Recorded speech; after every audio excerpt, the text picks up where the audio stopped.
Good evening, everyone. We would like to welcome you back to our Team Tuesdays webinar series. My name is Kristen Lenig, and I am the Central Field Director for Special Olympics Pennsylvania. I will be your host today, and during this webinar, my teammate Haley Fuzak, who is our SOPA Marketing and PR Manager, is going to be operating our presentation. I would also like to introduce our athlete co-MC for this webinar tonight, Katie Miller, who is from Berks County and has been participating in Special Olympics for 12 years.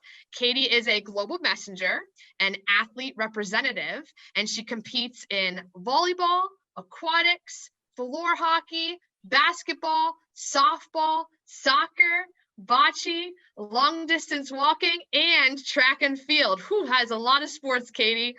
Her favorite sport is softball, and she loves attending summer games at Penn State each year. One of her goals is to be selected for Team PA and compete at a USA Games. In her free time, Katie likes to swim, color, read, and watch sports, especially the Denver Broncos and the Duke's men's basketball team. She is currently enjoying watching Team USA compete at the Olympics in Tokyo. Please welcome Katie. Good evening, everyone. It is my pleasure to serve as a co-MC for tonight's celebrating the life and legacy of Eunice Kennedy Shriver webinar. I would like to remind everyone that throughout this webinar, your microphones will be muted and your video cameras will be disabled.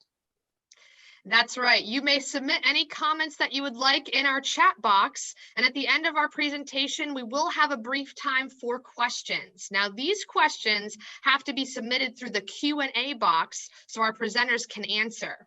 This webinar will be recorded and posted to our SOPA YouTube channel where you can view later and share with others.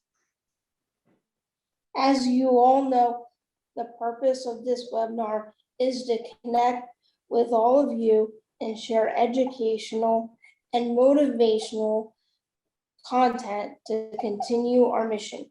Thank you to everyone for joining us tonight. That's right. Eunice Kennedy Shriver founded Special Olympics in 1968, but she had been a strong advocate for individuals with developmental disabilities long before that.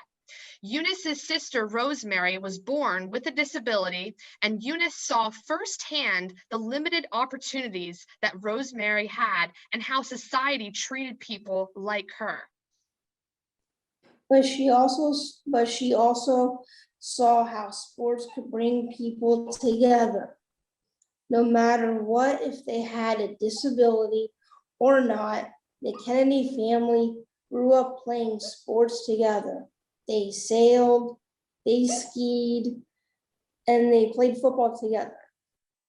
In 1962, Mrs. Shriver opened her home to young people with disabilities when she formed Camp Shriver.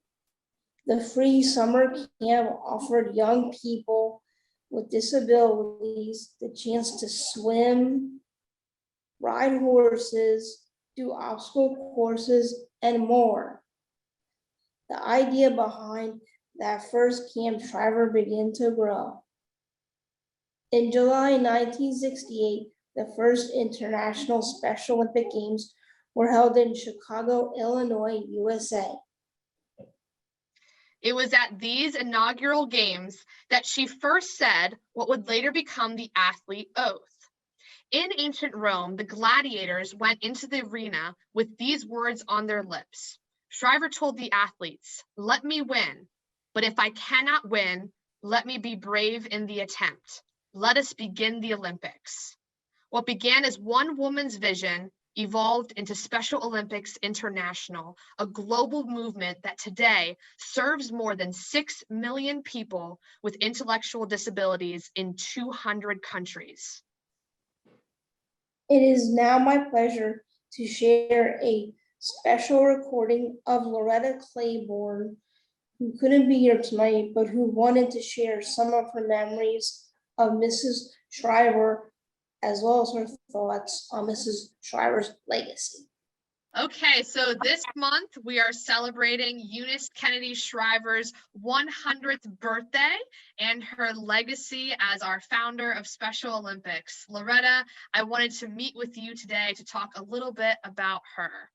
Can you tell us, Loretta, how would you describe Eunice Kennedy Shriver to somebody unfamiliar with Special Olympics? I would describe Eunice Kennedy Shriver, if I had to describe her, I would say she's resilient, she's tough, but she's also full of love and she cares about people. And the reason I say that is because in 1968, when our country was going through so much turmoil about people who didn't want to be accepted into society, it was blacks against whites and whites against blacks. And those of you who know the history of this country, there was a revolution going on. But yet, she started the games called Special Olympics. And it was during a tough time of her life where she had lost two brothers. Martin Luther King was then killed. And she decided that she was going to go on and start her games, no matter what society thought. So she was definitely a caring person. And that's called being resilient. She was resilient, she was tough, and she was on a mission to start something and about people being accepted like me who had intellectual disability. That's right. And can you tell us, Loretta, about your experience with Mrs. Shriver? When did you first meet her? Sure. I could tell you about my experience. In 1972, I was running a race in Los Angeles. And some girl cut across my lane. And it was one of those races you had to stay in your own lane. So I was very upset. And the coach says, we better get Loretta out here because I think she's going to explode. So as we were going back, I saw this lady and the coach said, stop, wait a minute. She saw this lady and the lady comes towards her, sees me with her. She didn't know me from a hill of beans. And she looked at me like as if she could read my mind and say, hello, my name is Eunice Kennedy Shriver. What's your name? And I answered her question. And then she says, are you having a good time? And I looked at her, I said, yes, because I was angry. And she could tell I was angry. But I knew the coach had a phone number for my mom. And my mom was 3,000 miles away. And the coach just looked at me and says, I got your mother's number. You cut up if you wanna. So this lady was just asking me these questions. And then that was it. We walked up to the dorm. I was mad. She said, you see that lady we talked to? She's the one that started this. That was in 1972. Now, I started Special Olympics in 1970. But for me to go to that level of competition, I had to be in the program 2 years. So that was my first time I met her. The second time I saw her, going through some runners down at Washington, D.C., I was at this race. And I'm standing there waiting for my then hugger to come back. They don't call your peers huggers anymore. They call them peers or what have you, the person that's with you. So this lady stopped me and she talked to me. She kept talking and talking. I had finished my race and she says, Loretta, I see you're a really good runner. By the way, my name is Eunice Kennedy Shriver. Just call me Eunice. I want to be your friend. So she took a card out of her pocketbook and I looked at her. I said, I can't write that good. I'm not good at writing. And she says, don't worry about that. I want to be your friend and I will write you. I still have those letters somewhere up in some boxes. And she was my friend. She was a true friend. And in my mind, I was thinking, well, who wants to be friends of a retard? But she came through, and many, many, many years later, she was a true friend. We call each other, we talk to each other, we go down, I would go down to her son Tim's house and stay, and she would always get mad at me, why don't you come over and stay with Sarge and I? And I was like, it's too quiet. Tim had kids. So can you tell us a little bit more, Loretta? I'm loving these stories. Can you tell us a little bit more about your relationship with Mrs. Shriver? You know, you said you wrote letters to each other and you would visit and things like that. So you stayed friends throughout the length of her life. What other ways did you, excuse me, did you work with her in other ways professionally or just personally? I was on the board. I served as a board of director, and I got to see her there, but work was work, and we kept work as work. We didn't let that interfere in our friendship life. But I never forget the time I had a meeting. I got on the Greyhound bus and I went to Washington, D.C. I got off this bus. I went in the bathroom. When I got to the office, I switched into my khakis and my dress polo, and I went my meeting. And I was about to leave. I go back to the bathroom. I looked at the clock. I said, "Ooh, I'm going to catch that 2:00 bus back to York." Here in this lobby, the office was on G Street, 1325 G Street. I never forget it. I walk into the lobby and here comes Eunice. And she says, "Well, I talked to you." And she was like, I could see. She says, "Where are you going? What are you doing?" I said, "Well, I'm going home." So she's turning around. She says, "Well, I thought maybe you were going to stay here and help out my son." So I looked at her as if to say, I don't have enough clothes. I only have these clothes on. She didn't give me a chance to get one word out of my mouth. "Don't tell me what you're going to do. You show me what you can do." I end up staying there 2 weeks. 2 weeks. We would call each other, and at 9:00 at night, like clockwork on Monday nights, I would get this call from her. Well, I was in karate class. I taught karate. I'm a 4th-degree black belt, so I was one of the instructors. One night, I had to take a law enforcement course. So I'll never forget it. I get out the class. Somebody gave me a ride across town. Sensei gave me a ride, my teacher, my karate instructor. I get home, it's 10:00. I said, "Oh, I missed Eunice's call." Well, guess what? The phone rang. And she says, "Loretta, this is Eunice." And she goes on and on and on.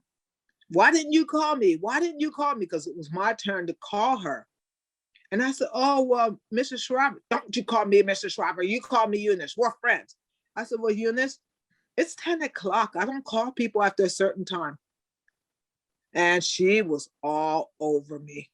I could hear her yelling. I pulled the phone from my head until she settled down. And that's how close that she was a friend. One time I got sick in the hospital and she was worried. Somebody had called SOI, Mrs. McFarland, my advocate at the time. And you know, Mrs. Shriver called York Hospital and says, "I want to talk to Loretta." She actually didn't want me to stay in York Hospital. She wanted somebody to come and get me. I said, "Mrs. Shriver, I am fine. I'm fine." So after I was sick, every night like clockwork, she would call me to see how I was doing. That's a friend. That's a friend. They're with you when you're up. A true friend is with you when you're up, and they are with you when you're down. And a true friend will tell you the truth. You might get in an argument, but that true friend of yours, or you between that mutual friend, don't always agree, but you still are friends. And that's how she was. And I was asked to speak at her funeral, and it was the highest honor I ever had, to give back and dedicate to my friend for her going home celebration. And Loretta, I did want to talk to you a little bit more about that. That's a great transition. We want to talk about, Mrs. Shriver, what she meant to you, but also what her legacy means to you. So can you tell us a little bit about why it was an honor to speak at her funeral? Was it because of, being that personal friend of hers, but also is it the legacy of Special Olympics that, that she founded and left behind? It's both. It's both about being a personal friend, and it's about the legacy. Because if I wouldn't been part of Special Olympics, I would have never met that personal friend. And I know what Special Olympics has done for me and what it's doing for society today, not only here in York, Pennsylvania, but around the world. So when I was asked to speak at her funeral, I was also presented with another challenge. The Hanson brothers who sang at her funeral, they're Irish singers, they're very popular around the world, asked me what I sing. And I said to them, I don't sing. I sing in my house between my own two walls. I said, and I sing in the shower. And when I go to church, I know where the good singers are. I don't sing. So they begged me and begged me. And I end up singing at her funeral. I started off the song and then I would put my hand up for the rest of the church to sing. And I thought to myself, boy, what she has done to make a difference in my life and what she is doing, even though she is gone, what the work she has left behind is doing for so many lives around this world, not only with people with intellectual disability, but breaking down the walls of stigmatization of calling people names in schools, in communities, everywhere. This is only, she deserves everything I have to offer in her honor. And that's why I got up and sang. And when I spoke at the funeral, I had a pretty yellow dress on and I opened it up. The reason I am wearing white, I know during this time in life, it's a time of somber and sadness, but my friend, Miss Eunice Kennedy Shriver, had a bright light. She always believed that you should be out in the sun. She always believed, I heard her tell one of her kids, get up and go outside and play and be grateful you have that sun. So she wants us to be bright. She wants us to shine our light. She wants us to go on. And when I see Special Olympics today, she died in 2009. Today, this week or past week, she would have been 100 years old. Her legacy is still going. And her legacy, I hope, as long as I'm on this earth, will still be here many years after I am going. That's amazing. And, I love the stories you're sharing with us today, Loretta, and what her legacy means to you personally, but also as a Special Olympics athlete and to all. You can speak as well for all the other athletes that I think feel that same empowerment of what she has done for our communities worldwide. And it's amazing. I know we talked a little bit about some cherished memories that you have had with her. I didn't know if there was any other special memories you wanted to share, or if you wanted to talk about the World Games event where you got to introduce her. Sure. There was a World Games event, and I was supposed to introduce the President of the United States in 1995 in Connecticut. And they said, oh, Loretta, you're going to introduce the president. And I was like, I don't really care to introduce the president, but I'd like to introduce Mrs. Shriver. But my job was to introduce the president. But I think what really struck me a story was in 1991, I went to a games. And the year before they have the big games, they always had a conference. So I get on this plane, I fly out, I meet the team who I was with. The program that they had at that time, it was just a project. And I walk into this lobby and I see Mrs. Nora O'Sullivan then, and this team of people. And they said, Loretta. I said, what's wrong? Are we all going in for the meeting? And they looked at me and said, oh, we got an hour for the meeting, you're early.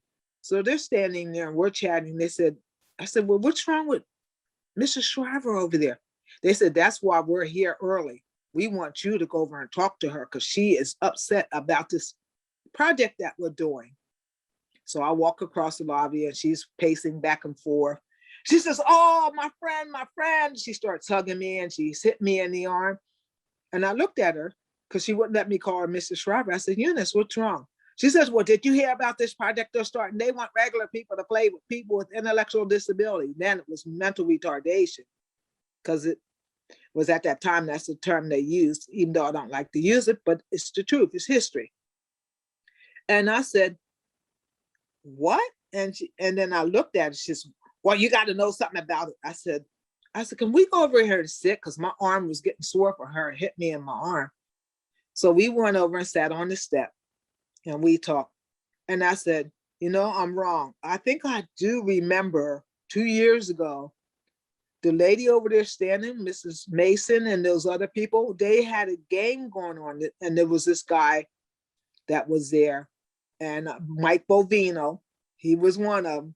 Yeah, they had this event and they told me to stay because they wanted me and two of my other friends from Harrisburg Special Olympics to play on a team, and they're going to mix us up. I said, I remember that. She says, well, did you have fun? I said, yes, I did. She said, I bet you didn't even touch the ball. I said, you know what, Eunice? I did touch the ball because I'm rough and I'm aggressive. I'm going to get my hands on that ball. But I understand where you're coming from. I said, most of my friends probably wouldn't get to touch the ball. And so she started talking. And I said, you know what, Eunice? You never know until you try.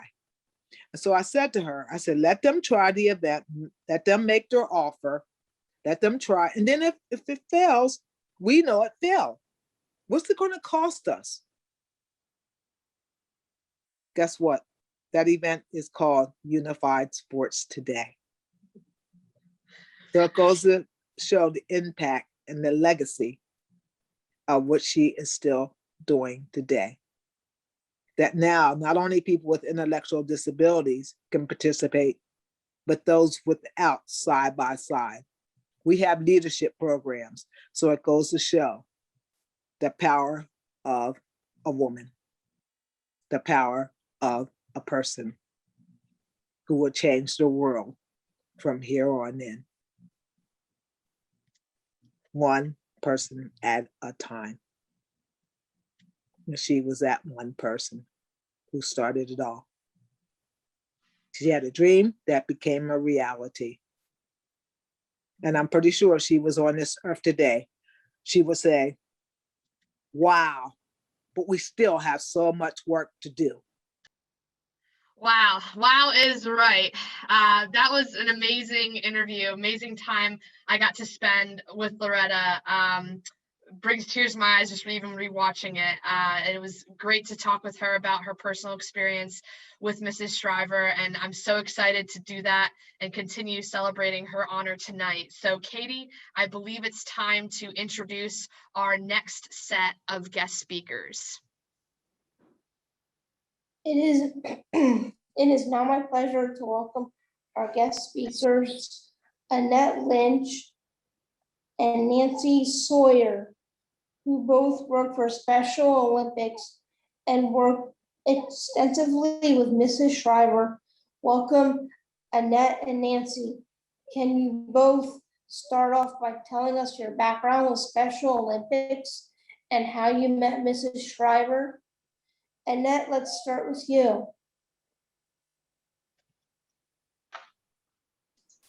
I would be happy to. My first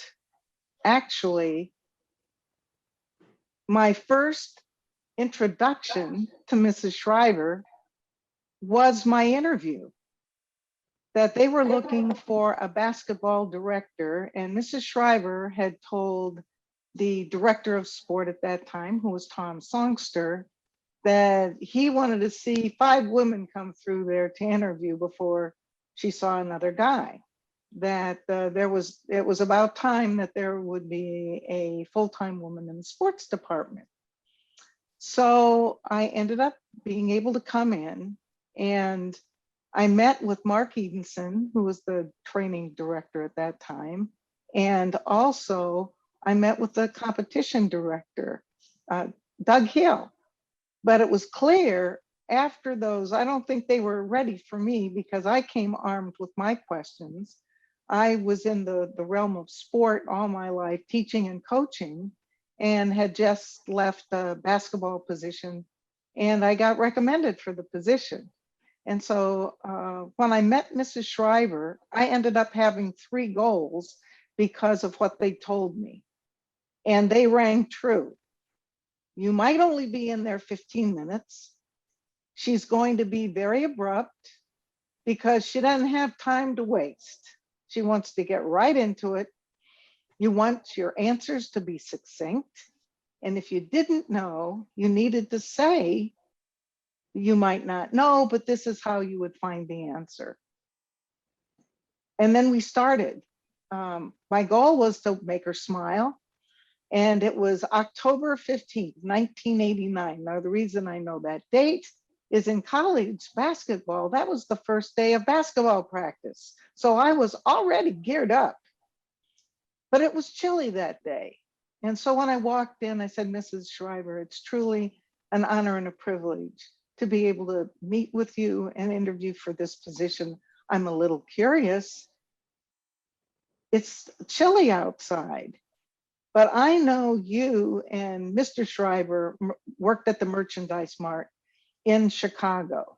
These people who are wearing these down jackets and scarves and things of that nature, I know you know what cold is, and it's not cold. And she smiled. We sat down, and I no sooner hit the chair as she asked me, what makes you think you can do this job? I mean, like, boom, right to the chase. And I told her what I brought to the table in terms of teaching and coaching and being able to lend my areas of expertise in basketball from the local level all the way up through USA Basketball and the international level, FIBA. And then we were off to the races. I was in there for 45 minutes. I made her smile. And there was a point that I didn't know. I said, I haven't had as much of an opportunity to work with individuals with intellectual disability, but I will work with athletes because we need to ensure that the materials that are going to be offered are going to be appropriate. And her next question was not just what makes you think you can do this job, but she just pointed to me and she said, what will you do to increase women's participation in basketball? Because women are not encouraged to play team sports. And I said, Mrs. Shriver, you've got the best event in the world. People want to come to an international games. You take the countries, the programs that have a larger population base and tell them, if you want to bring a male team, you have to develop a female program over 2 years with X amount of training and competition so that they can bring a female team to the games. And then we were off and running. And you wouldn't believe it. In the course of our give and take, she went off. Just as Loretta said, you know, when she's passionate about something, it is going to come through. She said, you know, I was to an event the other day, and the athletes weren't in uniform. The athletes weren't wearing the appropriate attire, the footwork. I don't want to see that. And I want to see competition where there's an evenness so that athletes feel good about the competitive experience. Otherwise, who's going to feel good if somebody is like way far behind and everybody else is either crossing the finish line? Well, later on, I found out that that was divisioning. And I thought to myself, if I get this job, I better make sure that this is one of the areas that gets my area of focus in basketball, because she was so vehement about it. So my introduction to Mrs. Shriver in 1989 and my work with her in the years after that, I mean, she was no different. She was passionate. I had never met anyone that so truly really met the purpose-driven life. She knew what she wanted to do, and frankly, nobody could say no to her. And it was great to be able to be not just interviewed, but to get the job. And like Loretta, I ended up working 10 days before I could go back and get my clothes. But that's how much she wanted me to start that job. But she was the one that hired me. Thank you for that. And then we'll pose the same question to you, Nancy. Tell us a little bit about your background and with Special Olympics, but also how you first met Mrs. Shriver. Well, thanks. This is a real honor to be able to talk about Mrs. Shriver. Besides my parents, I think she's the person that probably had the most impact on my life. I can truly say that. But I had a background of being a volunteer and then being a local program person, a local coordinator, a games director, a staff person, ran day camps for people with disabilities funded by the Kennedy Foundation way back in the 60s. Did a lot of volunteer work, was on the board of directors for Special Olympics Florida. Then I went to Let's Play to Grow with the Kennedy Foundation, who probably nobody even knows what that is, but it's a program that Mrs. Shriver was passionate about for families and athletes. Was there for a couple of years and then went back as a staff member with Special Olympics Florida, and then went on to Special Olympics International, director of sports training and families, organization development and director of non-sports training, and then back to Florida as senior vice president for programs and sports. So I thought, well, I've done it all, so I probably can survive Special Olympics when they when I got the invitation to come and interview. But that was not my first foray with Mrs. Shriver. If you're not the boss of a program, you don't have to deal with her like that. You are sort of the second guy, and she goes to the first guy with all our problems. So I was lucky. When I went to Let's Play to Grow and was a program coordinator, my office was 4 doors down from her in the Kennedy Foundation. And I was like shaking in my boots for a month that she was going to say something to me. And so I flew under the radar, and then I had to host an event. And it was at her house. I had to organize it, do logistics, do food, do transportation for Georgetown University students and athletes in the surrounding area that lived by Mrs. Shriver's house. And so we were going to have a picnic and a pool party and celebrate a year of Let's Play to Grow. So I thought, oh Lord. So there I was at her house trying to get everything straight and run the thing. And she said, a little ahead of time, we had games organized and ready to do them. And she said, nope, we're all going to go swimming. And so she was in her shorts, and like 2 seconds later, she was in the pool with her bathing suit. I mean, it was that quick, no lie. And I turned around, I guess I must have been gaping, because she turned around and looked at me and she said, well, why aren't you in the pool? So it's like everybody in the pool, what can I say? And so after the event was over, we had one of her famous walks and talks, and I had no idea what that was at the time, but it was like, when Mrs. Shriver wants to say something, you walk and talk with her.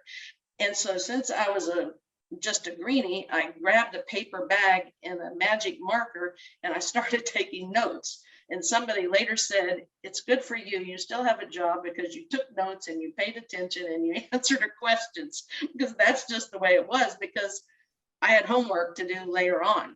So that was, it was like awe-inspiring, I guess, that I could pull it off and deal with her. But it's a little bit different. My second encounter with her face-to-face, really hardcore, was an interview. 3 years later, I came back for the director of sports training and families position. And I thought, I don't necessarily want this job, but I'm going to interview just because, I was invited, and I said, it'll be a good experience. And so no longer do I sit down and she starts just like Annette. I just wanted to get through the interview. I didn't care for the final since I had seen her before. But, and the reason I'm going to say this is because this is going to show you how universal things are. Now, this was 1982. So the first thing she asked me, because she knew I dealt with Let's Play to Grow and families and whatever, she said, how are you, as the director of training, sports training and families, going to get families involved and feel like they are wanted and needed and loved in Special Olympics? And I thought, oh dear God, she has a way of saying big things, but yet it comes down and it applies to the microcosm of every local program. So I got through that one. And then the next one was, how are you going to ensure that every athlete is trained to the best of their ability? Obviously, if I was going to be the director of sports training and whatever. And so this was when you look at history of Special Olympics, she was instrumental in getting 94-142 enacted. It was a law, education for all handicap. In 79, the first sports skills guides were starting to be developed. So I come along, and so now it's our job to try to get coaches aware of sports skills guide. And so I was able to bring that in, but it was like you really had to focus in on zip. It's like you have your 25 or 30 minutes and that's it. The last question, how are you going to ensure that Special Olympics competition is always going to be equal? Well, what has changed in the last 55 years? There is still a need for family involvement. There's still a need for coaches training, and there's always a need to make competition better. The woman was a visionary and laser focused. So it was when she said, okay, I'm through with you. I want to send you over to Sarge now. It's kind of like, okay, I'm through with the chip and dip now. You know, go on over to the next guy. And I thought, well, I'm toast. And so, because Sarge had a whole different way about him. He was a more global, large thinking, where Mrs. Shriver was always very athlete centered and very focused on that. So I thought, well, if I got through this, I can probably get through anything. So that was my experience. Wonderful. I love both of your stories are great, and I love hearing your both of your interviews. Your first interviews with Mrs. Shriver are both very unique, but also very similar in other ways. That's so, right. The next question we had was if you could describe Mrs. Shriver, put it simply, to someone who never had the pleasure of meeting, whether it has to do with Special Olympics or just her personality in general. How would you just describe her as a person? And Nancy, we're going to start with you this time.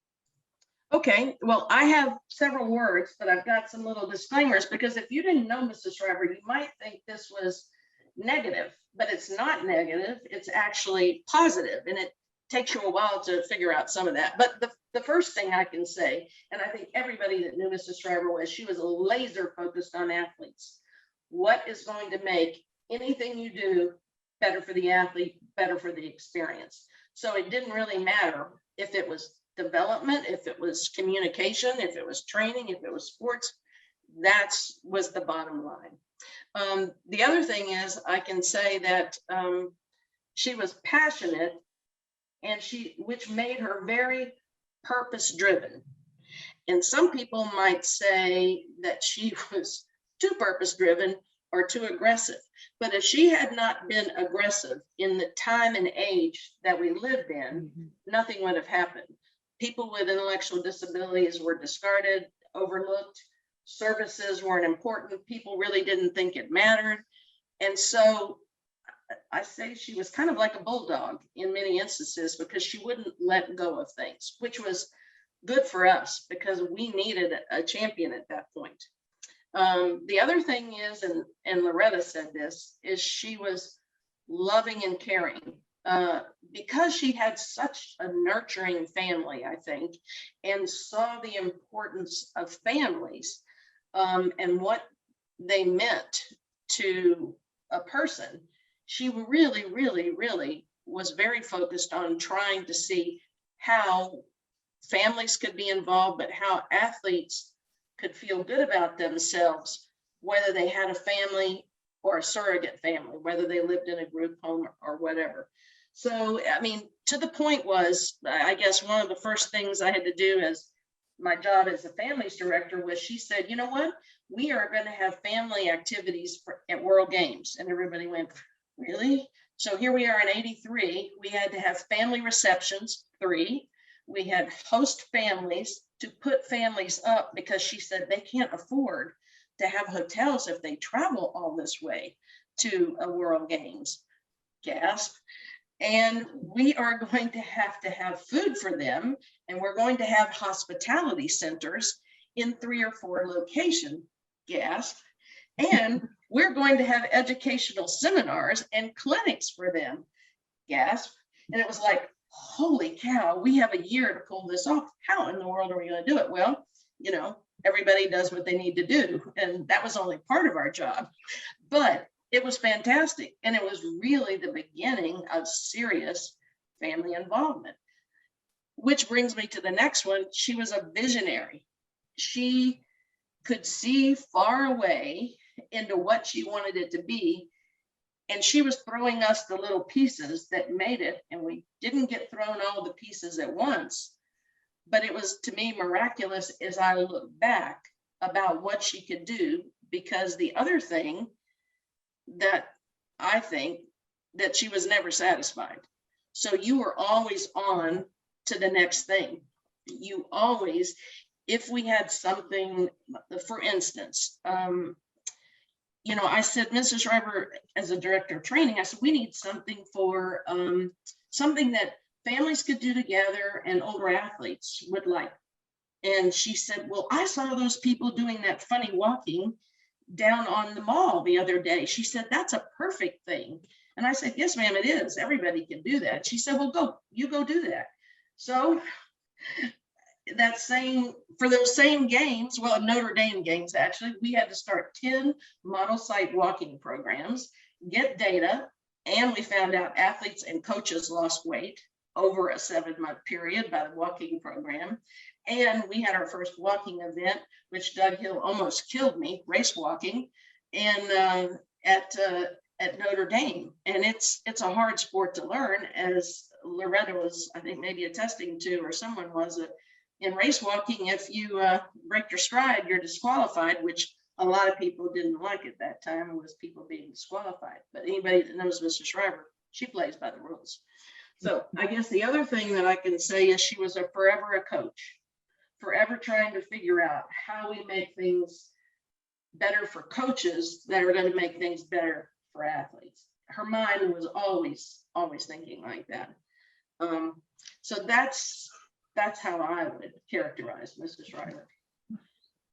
Thank you. Thank you. And Annette, do you have anything to add to that as well? Oh How my you would gosh, describe her? you went right down the list. What I'll do is kind of capture some of those, talking about forever the coach. Whatever it was that you did, it needed to positively impact that athlete. If it didn't positively impact the athlete, you were either fired or your project was scrapped. She was tough on staff because she felt staff had the opportunity, and it was up to staff to be able to provide that opportunity to athletes. And she was definitely vehement about that. Every Monday morning, we had a staff meeting. And of course, we got there 15 minutes early. That meant that we were on time, because when she came in, she sat down and boom, the meeting started. And she went around that table and wanted to know how many training schools you did that week, how many coaches did you impact, and how many athletes did those coaches impact. Now, at the time, we had a lot of Olympic athletes who were in administrative roles. It didn't matter what the administrative roles was.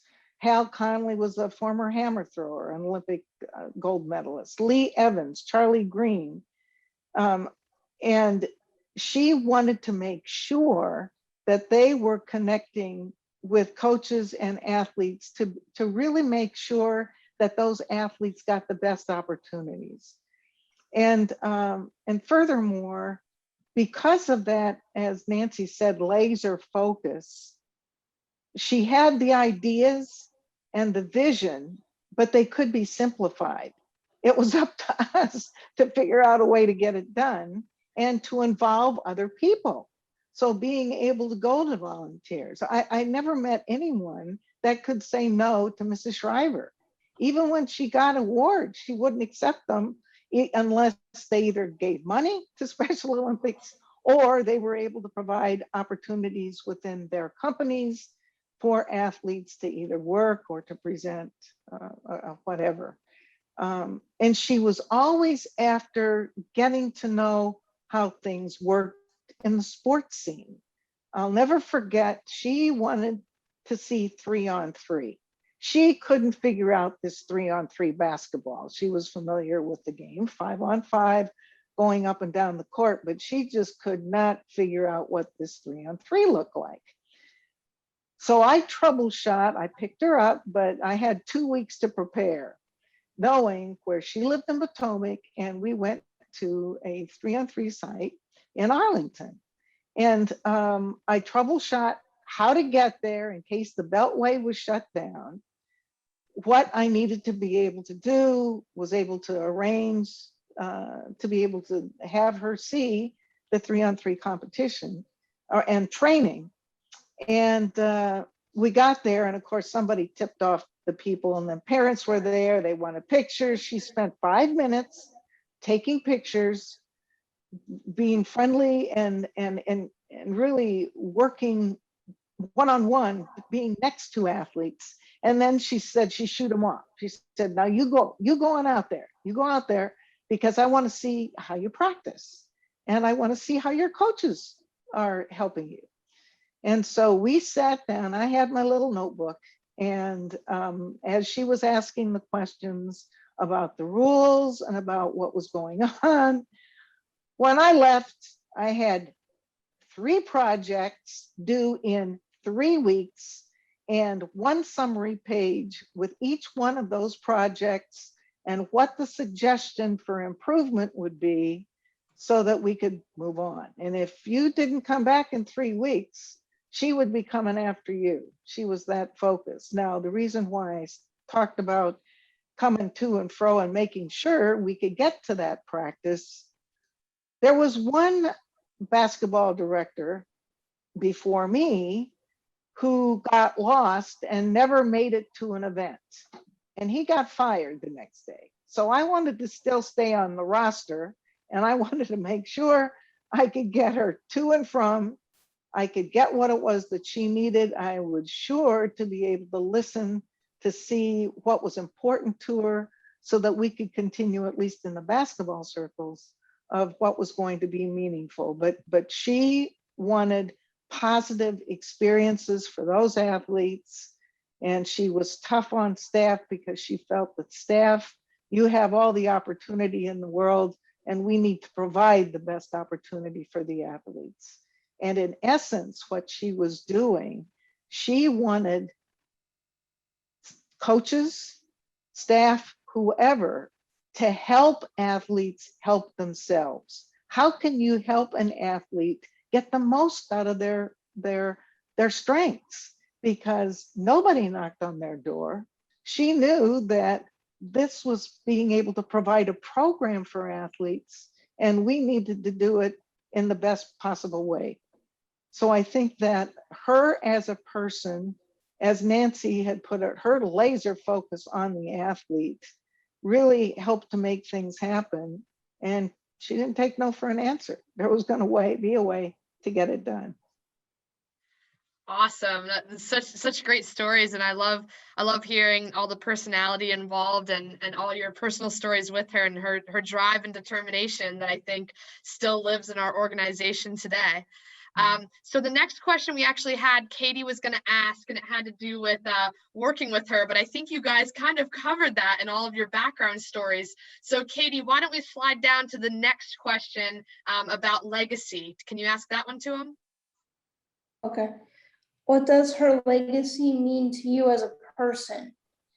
And what was it like to know you played a role in the legacy of Special Olympics? And we'll go ahead and start with Nancy, if that's okay. Sure. I think it was like watching, when I look back over 50 years, it was like watching history being made, and you don't realize you're part of history till it's over. And so when I think of all the things, the maturation that Special Olympics has come through, it's truly amazing, because I was able to be a little cog in that wheel by doing Let's Play to Grow, by starting a walking program, by developing the Athletes for Outreach, being a pillar in the health thing. And when I think that we had started off with 3 sports, and look at us now, unified sports, schools and colleges and universities, and everyone that we know and that we train knows the foundation of Special Olympics and knows the person behind it.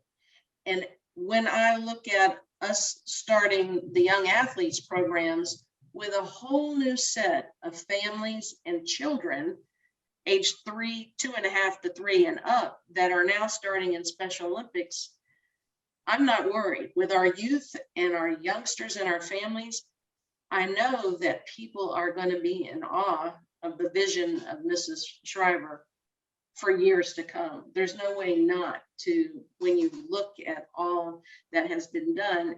And I think, to me, one of her biggest legacies was always talking directly to the athlete and to the coach and to the volunteer. Many times I saw her shut down staff and other people because she said, I don't want to hear from you.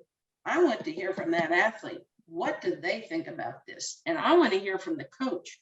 Are you getting enough help to be a good coach to make your athlete be the best that he can be? And the families, how do they feel? How do you feel Special Olympics is treating you?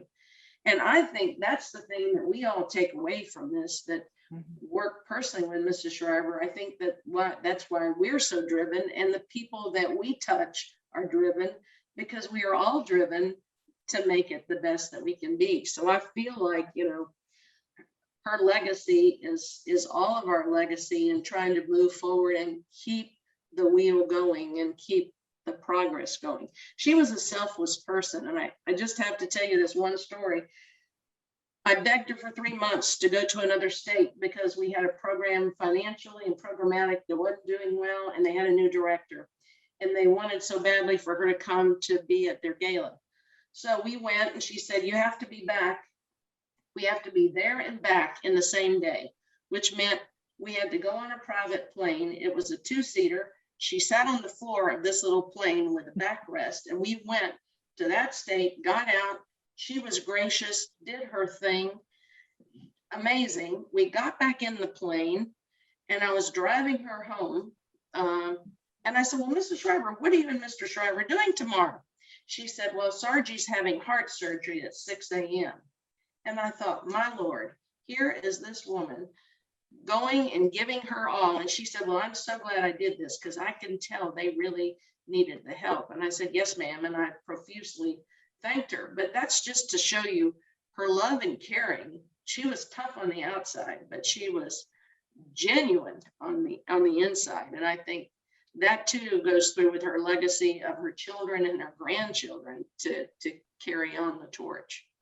And I think she would be dancing the jig in heaven, because as Chris Netchick crossed that finish line for the Ironman a month ago, and then when he accepted the 2 ESPYs, and when he said, you never give up, you don't quit, in his acceptance speech, I thought, you know what, I'm sure she is really, really looking down and thinking, you know, I think I did.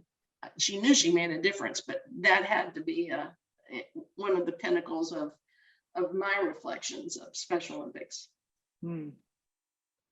Amazing. And Annette, do you have anything to add with that about the legacy of Eunice Kennedy Shriver and what that has meant to you?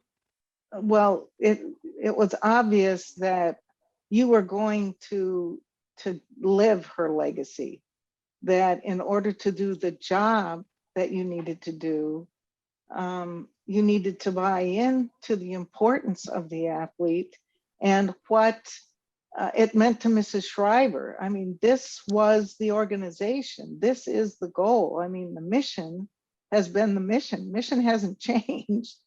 And by positively impacting the athletes, my part of helping with her legacy because of positive impact was the Special Olympics coach education system. It took us 5 years to put it together.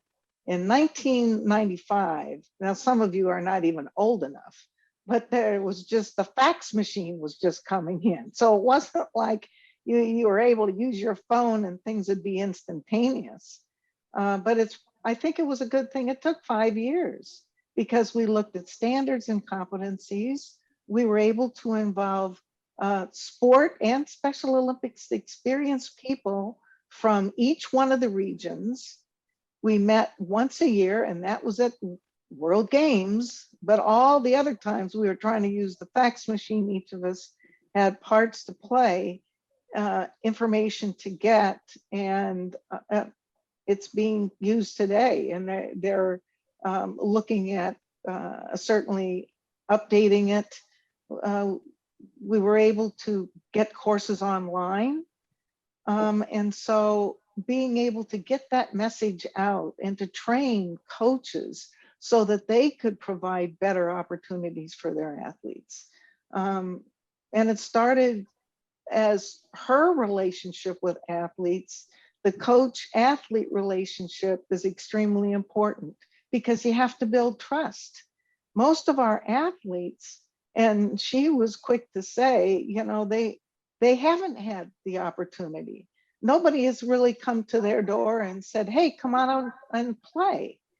But what it was that we needed to be able to do was to help to empower athletes because they could do. And that's one of the things that Mrs. Shriver, in terms of her legacy to me and what athletes have provided, we need to build on strengths, not weaknesses. Because there are some things that athletes may not be able to do, but that doesn't mean that they can't do something. And by being able to focus on those strengths, they can achieve. And that's what Mrs. Shriver proved throughout her life with programming and what we were able to do. And so my piece in terms of living her legacy has been that part in helping to develop coaching education materials, working with people all over the world who were sport qualified, but Special Olympics disability experienced, because like Tim has said, you know, we're looking at different ability, not disability. And that's what Mrs. Shriver lived. That's right. Very, very well said. Very well said indeed. So we do want to make sure we have time for question and answer. And then we also have one more portion of our webinar to complete as well. So Katie, we're going to slide down to the question and answer section. We want to thank you guys so much for joining us tonight. And it was wonderful to hear your stories about Mrs. Shriver and truly get a sense for who she was on a personal level. It truly is inspiring to not only hear about all the great, but all the great work she did, but to also participate in this movement that she started. At this time, we would now like to allow questions for Annette and Nancy. You can submit those questions through the question and answer box. Person will read them aloud on the webinar. All right, awesome. So we have an interesting one for the both of you to answer. One of the questions that came in is asking if there was a television show or a movie that told the story of Mrs. Shriver, who would you pick to play the actress for Eunice? Oh, man. Well, I tell you what, I would pick Katharine Hepburn, but she's no longer with us. But to me, she is right on target. Yeah. It's interesting. The person is a little controversial in Pink, but Pink has done her own thing. She's stayed steadfast to what she believes in. She's empowered others with her ability, but I don't know. That's a good question, because there's no one, I believe, that would have all her qualities. She was faith-driven. She strongly believed in and was grounded in her religion, and she lived it. She definitely lived the purpose-driven life. She never went anywhere but down that same pike. And I don't know how many people can do that. And I know, Believably. oh yes, I know earlier when we watched the video with Loretta, she was talking about things that happened to past history, and she told the story of how unified sports started and how that's completely evolved and changed. What do you guys think Mrs. Shriver would say today if she was here still working? I'm sure she would still be working for Special Olympics. What would she say today with all the things we've overcome and all the new things we're offering? Annette, I'll start with you. She would always look at something that either wasn't done or what's the next thing. She would also take a look at, and I think she'd be disappointed. I think some of the things, to not get distracted, to be very online, to ensure that, because we've been a sports, organization, that was very much in her camp. And not to say that other things are not as important, but I don't know that the emphasis of late has been on coaching education. It certainly has been on healthy athletes. It's been on unified sports. And I think that the end there has been make sure those athletes are getting what it is that they need. But I know she'd be upset at us because of what we may not be doing. And to just get us like lockstep, right in line, we would be marching forward and doing what was needed to do, and gasping and having 3 projects to be done in 3 weeks and 3 summary pages on what we would suggest, and then just let's get it done. That's right. And then Nancy, what do you think Mrs. Shriver would be saying in today's times? Well, I think the first thing she might say is, do we have a athlete leader who has now become an executive director, a CEO? She would say, where is the CEO, athlete leader? I mean, that's a natural progression in my mind, because we have great athletes, just like we're seeing today on this webinar, and we have so many athletes that are doing so many things, but I think in her mind, they could still be doing so many more things. Mm-hmm. Are they on every staff? Are they permeating every board? Are they on all of your committees? Are they on your sports management teams, on your games management team? This should be an athlete-led movement. And where are we in that? And I agree with Annette. I think sports, the more we can do to enhance coaches' education, because I think it's been tough, especially with the pandemic. We've just been worried about how do we keep people fit and active. But I think you got to go back to the beginning, and that is sport. And to me, I think the other thing is, how do we bridge that gap from young athletes to elementary and middle school?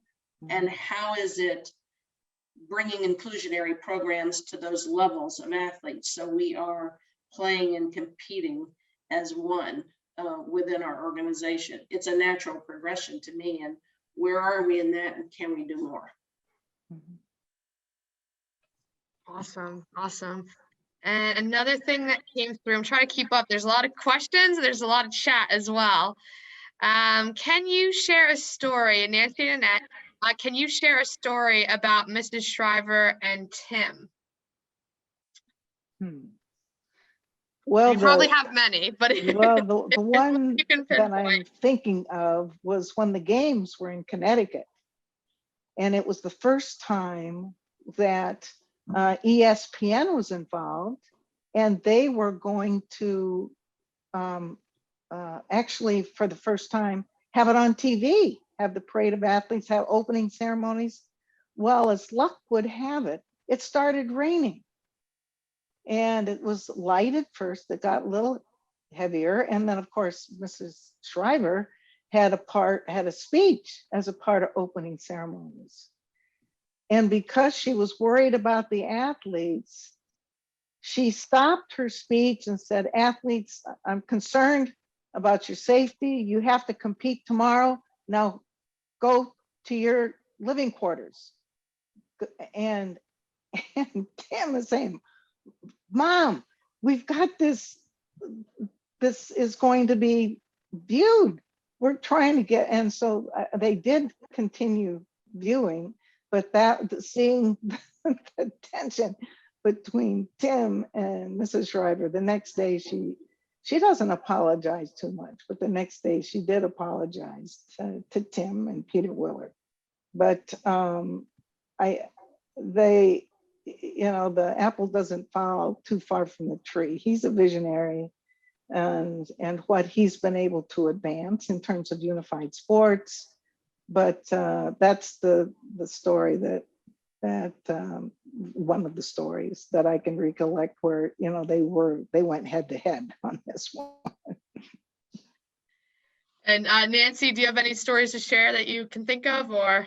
No, I think that one, that's the first thing that popped in my head, because I was in charge of all the volunteers also that were filling the stadium and all the security because of all the high profile people. And when she said athletes go home, I think I almost died. And when I went back there, it's like Peter Wheeler and Tim and Mrs. Shriver. It was like, oh my gosh, that was a moment for the ages. I don't think anybody was there will ever forget that. All right, well, we're going to wrap this portion up because we do have one more portion here. So thank you to everyone for submitting those questions. And thank you once again, Annette and Nancy, for joining us tonight. I would now like to invite Katie Miller, our athlete co-MC, to read a special article that she wrote in honor for Mrs. Shriver's 100th birthday.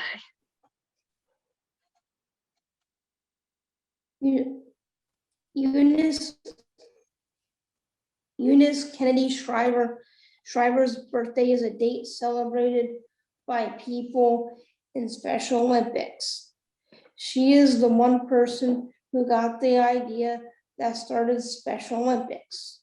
She believed that competition and skill development in sporting events are good for everyone. She put that belief in action. Eunice Kennedy Shriver invited people with intellectual disabilities to play sports in her yard, then in other places.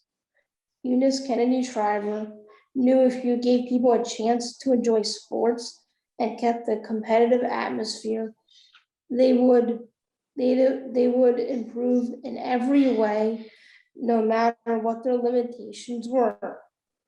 She was right, and she proved it.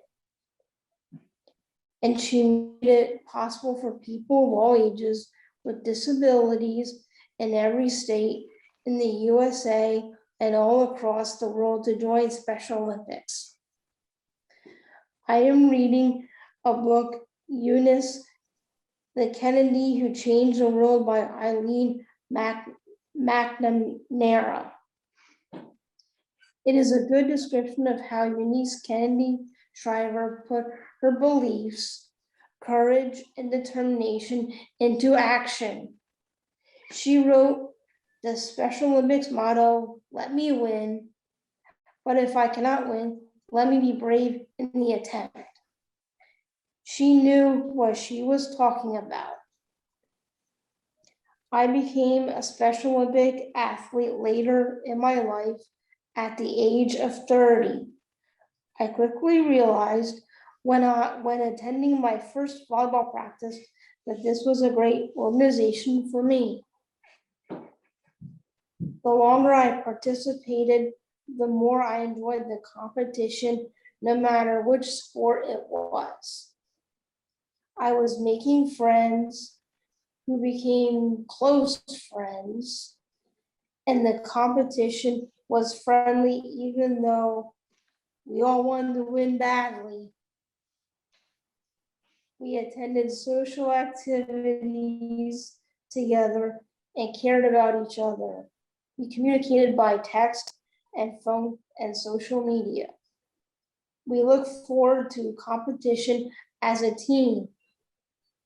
We even made it to the state competition and won a gold medal. The state events were wonderful, both at Villanova, Penn State, great speakers, good food, and lots of athletes from all over Pennsylvania. We were all there for a common reason. I even qualified for nationals in aquatics, but lost out in the lottery to go to Princeton, New Jersey for USA Games. I learned to be more competitive in sports by getting better skills. It was also a place to let my determination show. At the same time, we were always taught to act in a polite way with good sportsmanship. I saw that having confidence in myself helped me to strive for excellence in the sport I was doing. So what have I gotten from Special Olympics?